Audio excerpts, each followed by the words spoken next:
Hi, this is Dennis with Second Chance Tackle. Today's project is a Penn SpinFisher 6. It is the 2500 size, which puts it as an intermediate size. It's ideal for, well, rivers, lakes, streams, pier, boat, and, well, inshore, ocean. You're not going to have the spool capacity to go deep on surf, but overall it is a nice reel. It's an IPX5, which means it can take a light spray of water. It's not waterproof, but it will shed water to some extent. And we'll see how that setup is inside the reel. Right now the reel's turning nice. The reel was part of 3 that Charlie brought over for me to service.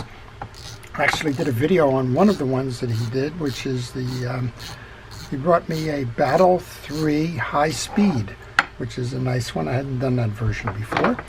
But essentially the reels are all kind of along the same line, particularly when you get within a manufacturer like Penn. Big gear turns, a little gear turns, something to collect the line. And we're going to show you how this one's set up.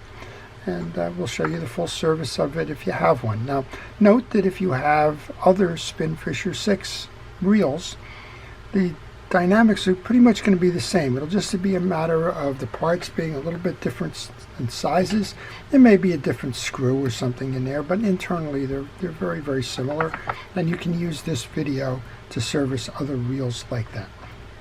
Okay, we take off the external parts, and as we do that, I want to encourage you to subscribe to my channel if you like these types of videos.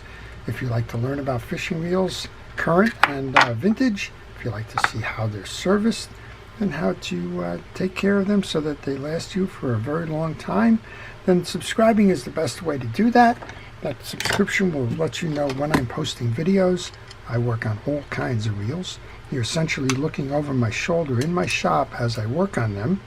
And, well, I like to pass along my knowledge so that you can keep your reels running. The idea behind Second Chance is, well, the reels are going to fail from time to time, and we don't want them in the landfill. We want them out there fishing again. And a way to get them out there fishing again is by practicing good maintenance techniques and by repairing them when the opportunity presents itself. Hopefully you don't have a catastrophic failure when you're landing that fish of a lifetime. But, you know, every now and then I get a reel in that said, you know, the reel was undersized for the fish that I had on my line. We smoked the drags, we ripped up the gears, whatever. The bearings are shot, what have you. And we'd like to keep it going. And, well, that's what we try to do.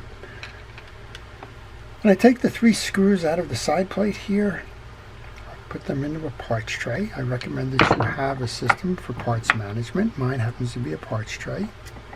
I use a fast food container. It has lots of corners in it, and I use the corners for different sub-assemblies. And when I take those screws out, I also want to make sure that they're all the same. And if they're not, like this one here that's holding the bump guard on is not the same size, I like to identify where it goes, so then when it's time to reinstall, it's an easy put back. You can take this side plate off without removing the rotor. We'll remove the rotor later, but right now you'll see the IPX seal in here. It's a little rubber band that there's a groove cut in the case, and there's a little rubber O-ring that extends around that case to provide the water protection. We have rubber shielded bearings on this. You can put some oil on there. It will seep into the bearing. The case off. The big parts you can leave off to the side. The little parts you're going to want to manage in that parts tray, or whatever your method is of managing your parts. There is a screw here. It's a Phillips head screw that's holding your axle shaft on. That is the next piece to be removed. In order to access that, you need to bring that all the way down to the lowest point in the assembly. Again, I'm going to put that off to the side. I'm going to use a different spot for that because after I remove the axle shaft, that's this. I'm going to take a moment here just to remove the greases on there. Check that out as well. I'm going to put that assembly as well as the crosswind block here. Pull that out. Sometimes it's called an oscillation block. It serves the same purpose. It takes the offset of the oscillation gear and it pushes the axle shaft up and down. Clean it up, inspect it, make sure you have a nice clean groove in that block. And with that off, we can take the main gear out. And the main gear is one of these, I forget exactly the metals that they call it. It might be Halcyon, but that may be Shimano, I don't know. I keep getting confused by the names, but it's a modern metal, if you will. It's not a brass, it's not stainless, but it does have a gear CNC cut to it, which makes it more precise. And well, they tend to hold up. I haven't replaced many main gears or pinion gears on this series. All right, let's see if we got a screw. We do. There's a screw holding on the oscillation gear. It's a Phillips head screw, so be kind to yourself. Take that out. And that's the lower case. So you want to take all of the pieces out of the lower case because you want to clean it. This comes from the factory with a lot of grease in it. The reason why they put a lot of grease in it is because they know from the time of manufacture to the time somebody actually buys this in a retail location, it could be months. And you don't want the greases drying out in the hot containers or in the warehouses or the like, so what they do is they overpack it. You do not need to put as much grease in as they do, but you can if you like, I guess. Okay, that's the lower case. We've cleaned it up. I've used a cotton swab to do that. There is a little bushing right there that the oscillation gear is going to ride on, so if that fell out or falls off, you know where that goes. And then we're going to remove the 3 screws that hold the rotor nut on. This is another part of the waterproofing. You'll notice on the top here that we have a bigger cover to it. Water will get under the rotor as part of normal fishing, and it may also, if you dunk it, you'll get it in that way too. But they put a little plastic collar on here, and underneath that there's a little red washer that's again another seal. Just trying to find something to lever that out with. I can try the screwdriver. There you go. There's another rubber washer, and you can see there's a groove cut in here, so that will also help it to keep water out of the body. Those 3 screws are put into my case. They're in the same place. Now I'm going to use a ratchet here. It's quite sure what it is. And this should come off in a traditional counterclockwise manner, which it does. I broke that hold. I'm just going to take it out by hand.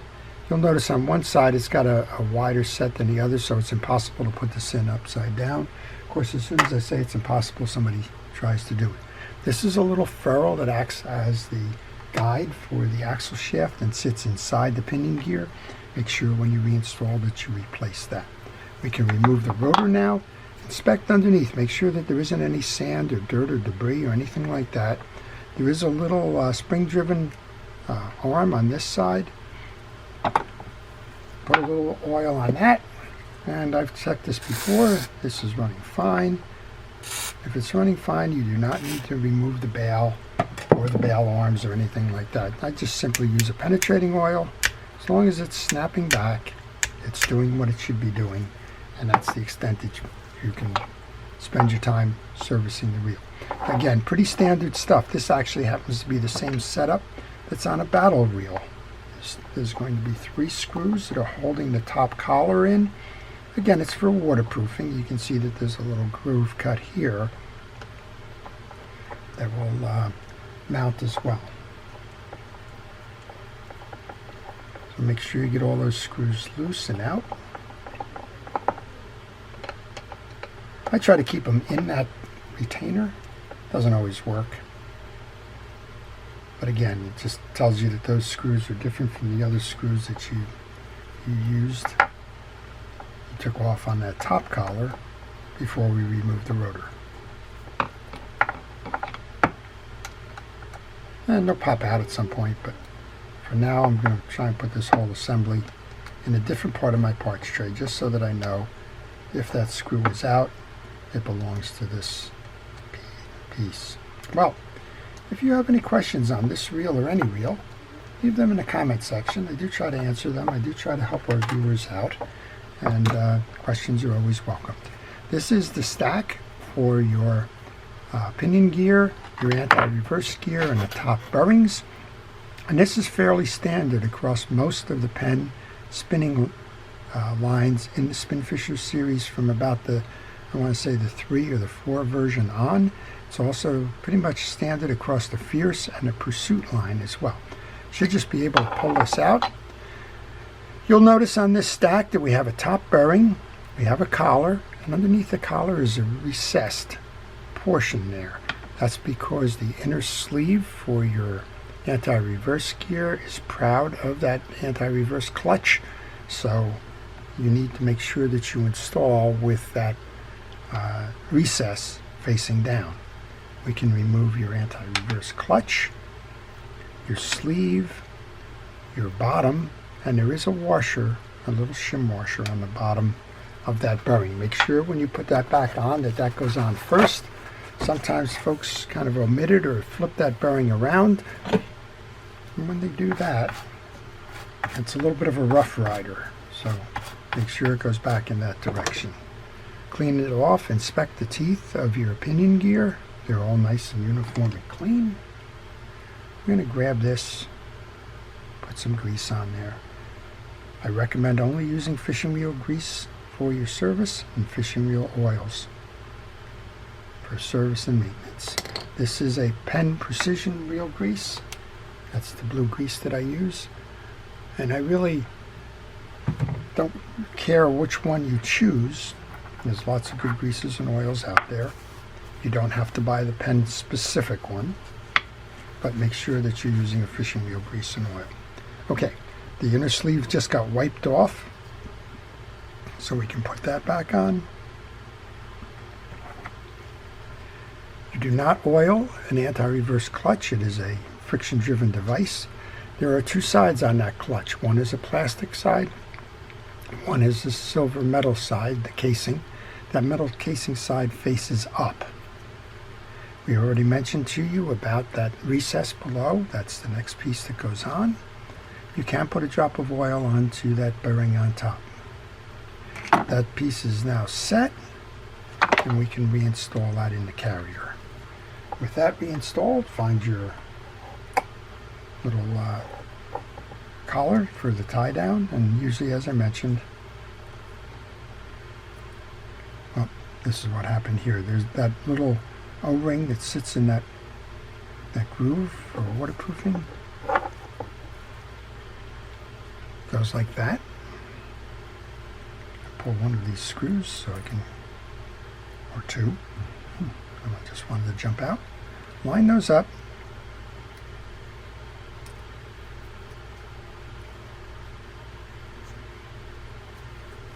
This is never easy for me. Those of you that watch the channel know that me and little screws don't play well together.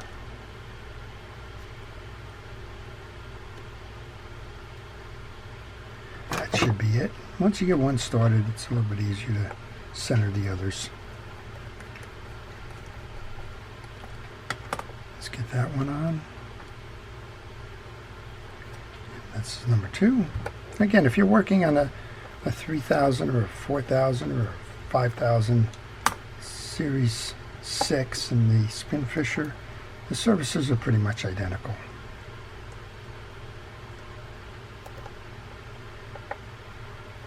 Okay, once you get them all in, tighten them down.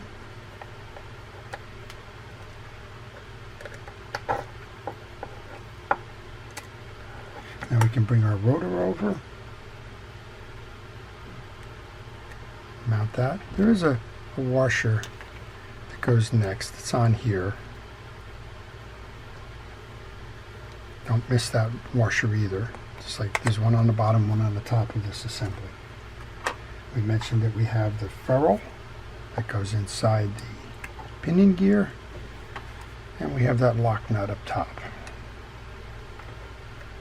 Hand thread this so that you do not cross strip it, and then you can use reverse the throw and just a little tightening. If you have any question of how you did, just spin the reel. Make sure that it's doing what it should be doing. This one's doing it just fine. Thank you very much. Put that on. The next piece is this collar. This is going to hold the assembly so that it does not loosen. A lot of spinning going on there. Sometimes that rotor nut will loosen up.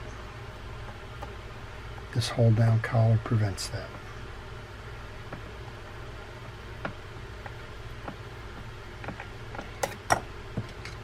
If my hands are in the way, I apologize for that. I use a fixed camera, and well, again, you're essentially looking over my shoulder. I don't look at the camera much. I do try to keep it in focus, and I do try to keep it in frame, but every now and then something is out of the picture, and I apologize for that.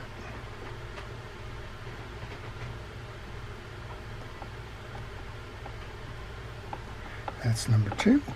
One more. And we'll tighten all 3 of these down. I'll show you how to reinstall the gears.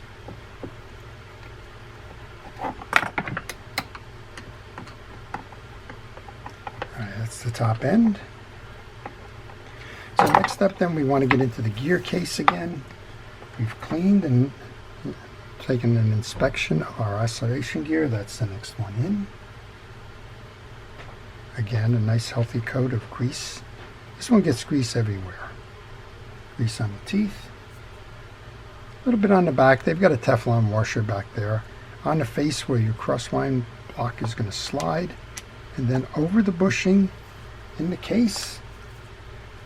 And then we have that flat screw that's going to hold all of that in place.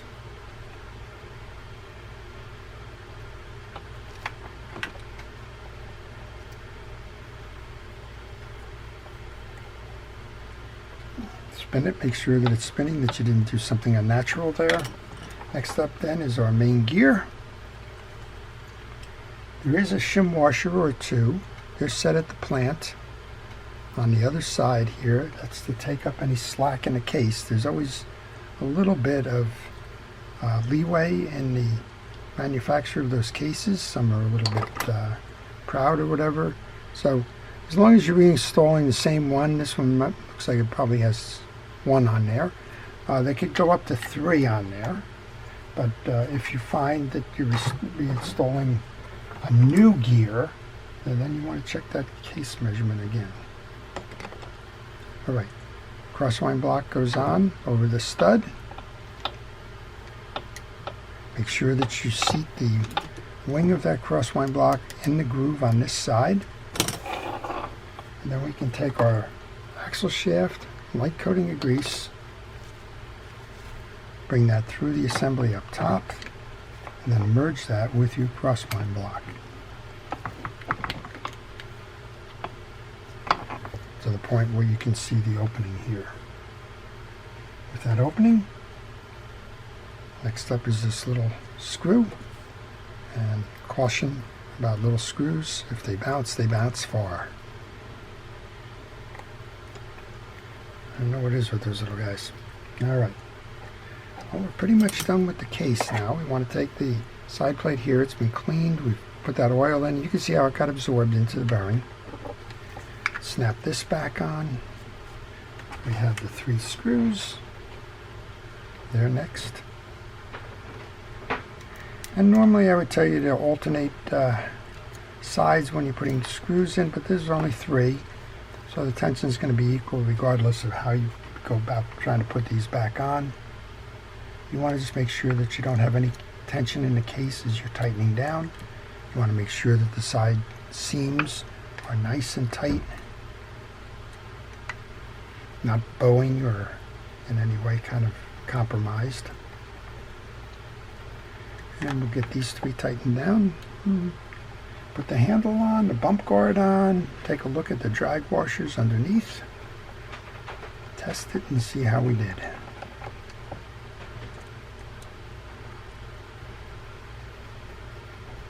Well, if you have any ideas for videos, if there's a video out there that somehow I have managed to not do, leave that idea in the comment section. And if I have the reel, or if I have the knowledge to help you with that video, I will. Now, word of caution, I do go fishing a lot. I don't take my camera with me. A lot of folks say, well, I'd like to see how you use this one in a real life situation, kind of a thing. Every now and then, if I have the opportunity, I will do it, but there's plenty of good videos that show you how to do your fishing for whatever desired species you're after, and they do it much better than I do. I don't have the outdoor camera equipment to do that with, so I generally leave that to others to do. Okay, let's put the handle back on. We'll take a look at the drag set in here. Again, whether it's a SpinFisher, a Battle, a Fierce, or a Pursuit, these are pretty much standard setups in the piece. Now notice I didn't say Slammer. Slammer has a different setup, but these pretty much all the same. A couple of series ago, I don't know what generation, they switched this. They used to have metal washers that varied. Now all the metal washers are the same, and your drag washers have 4 points on them that act as the eared washers. These are in good condition. I noticed that there was grease up top, but these have not been greased. They don't need to be greased. They're Penn's version of a carbon fiber washer. You can run them dry, or you could put grease in them. Since they're dry, I'm going to leave them dry. The whole idea behind the grease is to prolong the life on drag washers that are permeable. Felt washers, leather washers, fabric washers, and the like. These are not. Okay, I'm just going to put them back in. You alternate the drag washer with the keyed washer. The drag washer is going to hold the spool tight. The keyed washer is going to hold the axle shaft tight. And between the two, they're going to lock them up when the drag is engaged. When the drag is loosened, it's going to allow the spool to spin without the axle shaft turning. That one's going to be a problem going back in because I didn't line up the key. That's all right, we'll get it. So 3 drag washers, 3 metal washers, clip,